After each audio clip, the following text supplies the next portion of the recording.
I would now like to introduce, or to call to the mic, Father Clyde Harvey, who will speak to us to speak to us about cultural societal response. But I think Father Clyde also goes sheets beyond that as well. So welcome back to his own alma mater also. Thank you, Father Ron. First of all, if you look at your sheet, just scratch off the last two questions there. Do young men fail at school or does school fail them? I leave those two questions for you to answer on your own, out of your own experience. But I do want to seek to explore some possible approaches. An apology for not being here this morning. I was tempted to leave the dead to bury the dead, but that wasn't possible. I want to begin by reminding you, if you haven't been reminded as yet, that what we face today with our young men is not a Trinidad and Tobago problem. I think too many people, when they talk about it as if we have a problem that nobody else has. And that is totally false. In 2006, I spent a year between England and Europe. And everywhere I went, young men a problem. I think Arden had a quote, I don't know if he shared it with you all, but it's a quote which he took from Socrates, 400 BC. I can, 80, read it? Yeah, good. But I could offer you quotes similar to that, 200 AD, 800 AD, 1200 AD. So we have a problem, yes, but let us not beat ourselves into the ground because of that. The other aspect of this that I think is important to keep before you, especially when you're tempted to despair, is that we are on a universal journey into a future we do not know. We really do not know. It involves, from both a theological and I think a sociological perspective, the exploration and redefinition of what it means to be human. Every time I think about the whole question of organ transplants, I'm reminded of that.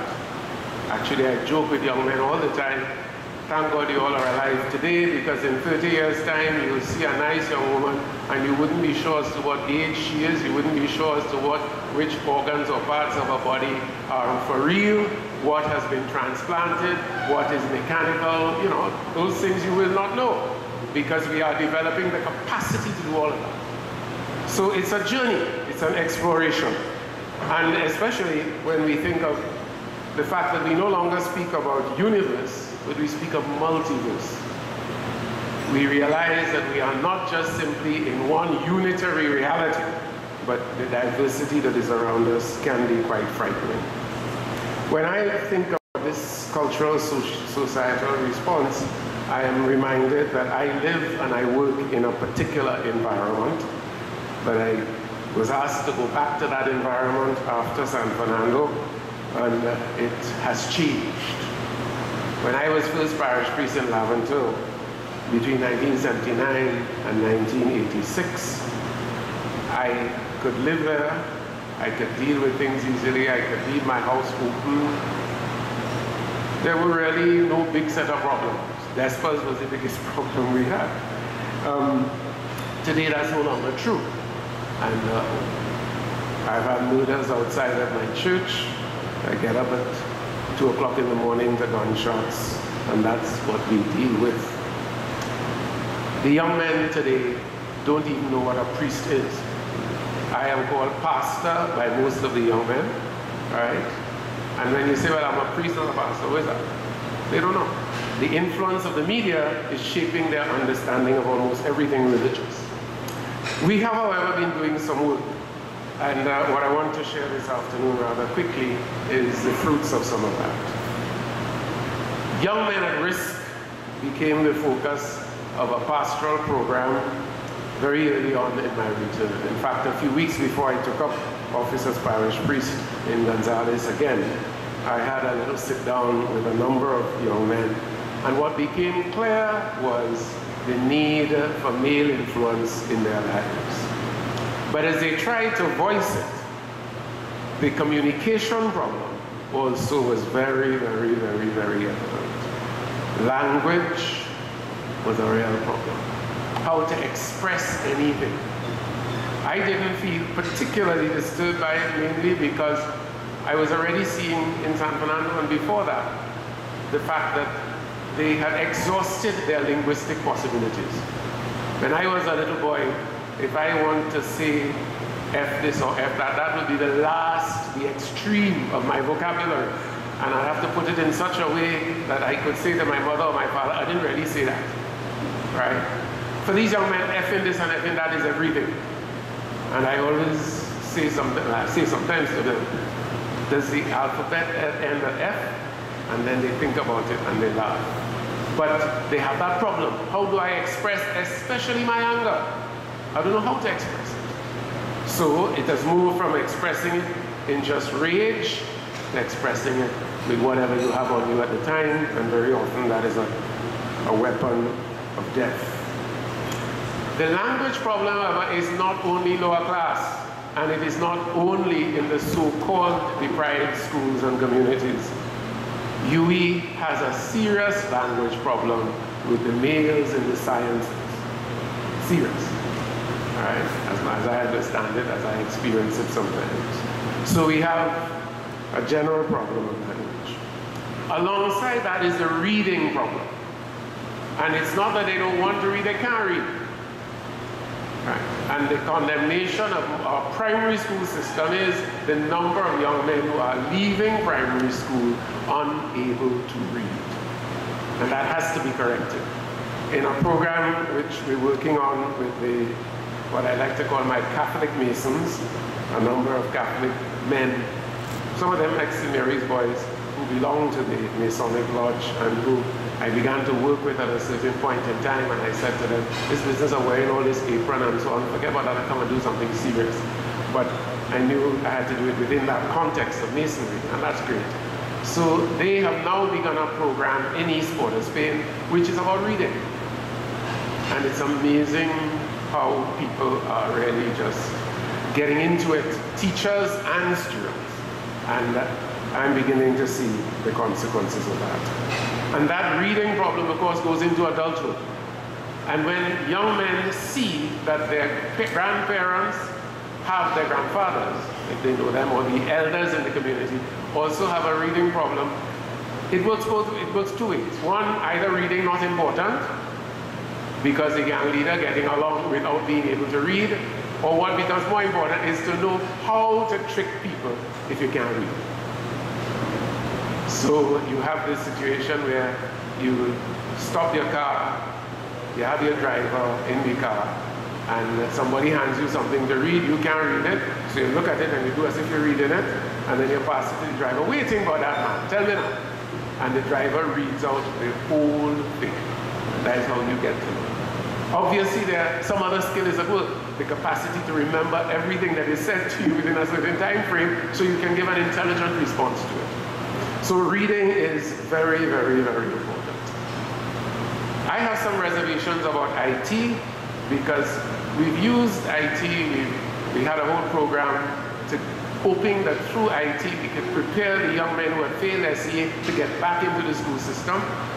And I'm just amazed at the number of them who see it only in terms of games. So they will play the games, but when you say let's do something serious, you know what they turn to? And the first time I realized it, I just totally bamboozled. We had a program running right up the St. Barb's. And one afternoon, the guy who owns a shop just on the side of the Maurice Marshall Center, he calls to say, Father Harvey, you better come and see what I have. He had some printed $100 bills, but they're not smart enough to realize they have to print both sides. You know, so he got the package. It was smart enough to put it together in such a way that he was given. You know. So you can use IT for all kinds of other things rather than as what it's supposed to be, a tool for exploring your world in other ways. After, I'm now 6 years back in Laventille, but I could say after 30 years trying to work at that level, I'm sorry to have to say this, but I don't think anything really works in the way in which people want it to work. Success is being measured in terms of how many people you get off the streets, how many people pass exams and all that sort of thing. In my view, that measure, nothing works. I'm always moved by Mother Teresa saying, God does not ask us to succeed, but to be faithful. To be faithful.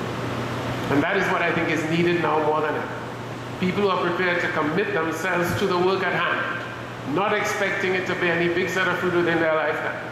I'm very clear that whatever I'm doing now is not going to bear fruit in my lifetime.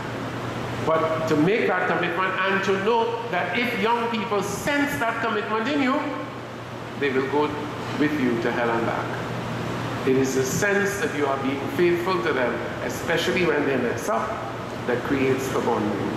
So it is a faithfulness to our offspring, to their future, and to ours. And it is in that context that our program, which began as Young Men at Risk, became Young Men of Promise. Started off calling them Young Men at Risk. That's what we're trying to do. They became Young Men of Promise. It is out of that I have a new thing, well, not new, it's old ideas, but we put them together in a new framework. Something that we call SCAMP. Become a SCAMP. And what that means is that in dealing with the young men around, we deal with them on 5 pillars.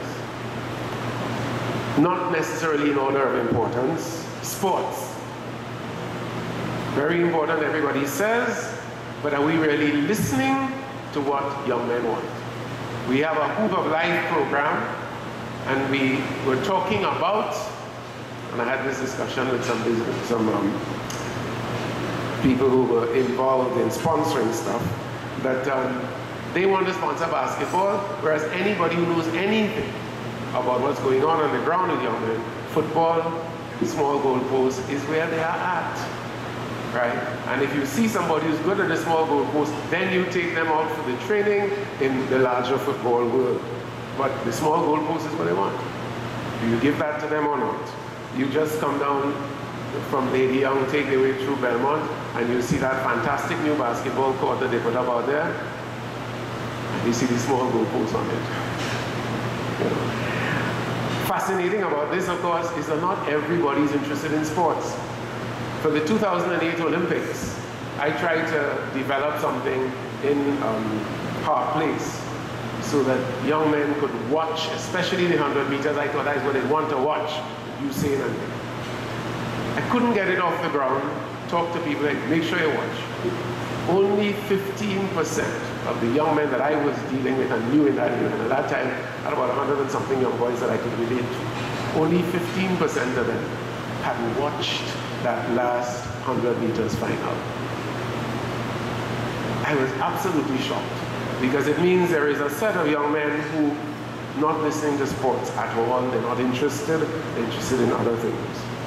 The C stands for camps, residential camps, you know, which for me are the only way in which you really get to know. If you're not able to line on the block 24/7, you've got to be willing to take some people into a camp, sleep with them 10 days, 2 weeks, whatever it takes, and in that way begin to find out who they are. Unless you're willing to do those kinds of things, they'll be constantly running rings around you. It is in the course of a camp, as Hume Buckmeyer, who led one of our camps, will tell you, that they test you like hell to find out whether you really care. And it is out of that test, if you pass it, you're in their good books for life. And even if they reject what you're trying to do, they will still come back to you. The arts. Some of you will have heard of the Tall Man Project, run by Michel Ayonchi.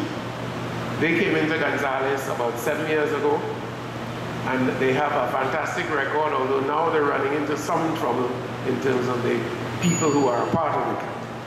But we deal with that as we go along.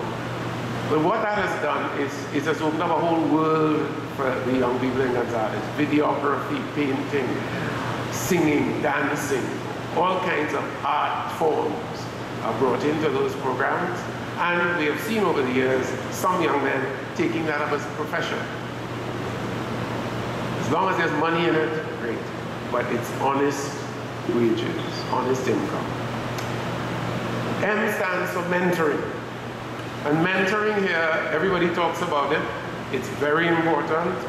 But I think we tend to forget that ultimately mentoring becomes an intimate relationship. And unless you're willing to enter into that intimacy with a young man, forget it. Our program was the model, I'm proud to say, on which the government wanted to build its own mentoring program. We had a number of discussions with them, warned them against making it into this big thing that they wanted to make it into. They didn't listen to us, and now their program has run into trouble. You must be willing to take time to build relationship, otherwise mentoring does not work. Now, mentoring is not only about going out with a child for a few minutes, a few hours every week. I had an experience of mentoring that blew my mind. I had a problem with a parent, and I was, say, a fairly wealthy parent, over some land in San Fernando. And when he wanted to confront me about it, he brought his son. He brought his son into the meeting. I thought it was just he and myself meeting. He brought his son. He said, "Do you mind?" At the end of it, when we had a stalemate, then he asked his son to leave. And he said to me, "I'll bring my son in so you can learn how to deal with all your priests." That's mentoring. That's mentoring. And then parenting. Parenting. I'm not here talking about a course in parenting. I'm talking about the fact that boys, youngling, have an opportunity and are very vulnerable and open when they have fathered their first child. When they dare to say, "That's mine." I first discovered that with the gang leaders in East Borders Bay. Their first child, the one they bring to baptize, when they come and stand up with the girl and say, "That's mine," that's the point at which the violence begins to tone down. And I've seen it now with the younger kids. 15 years old father, 13 years old mother, right? The police didn't get into that yet. But that young man, like a bastard peacock strutting all over the place, right? But what happens?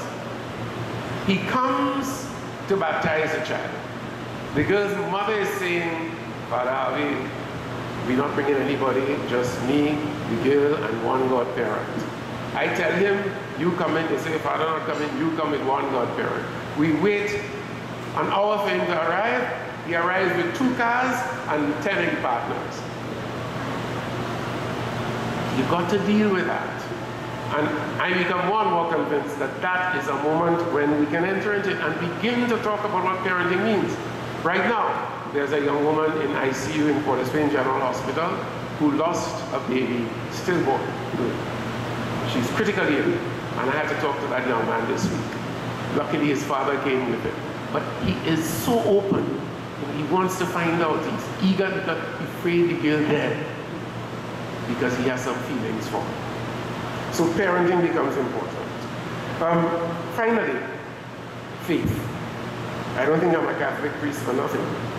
So I think the Catholic insight that faith is a promise of things unseen has to be at the heart of what we do.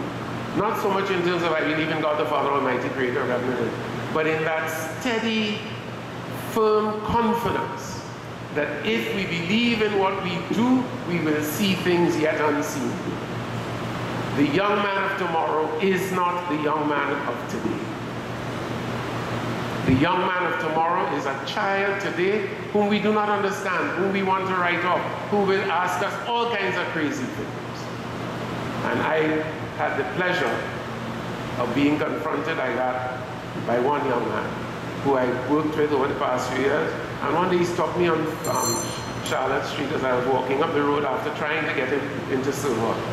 And he says to me, "Father Harvey, you tell me you're a priest?" I said, "Yes." He said, "Priests don't get married?" I said, "No." He said, "Priests are a woman?" I said, "No." He said, "If you know how I disappointed." He said, "I watch you. You just do everything so good. I wish I could have watched you screw a woman so I could learn how to do it good too."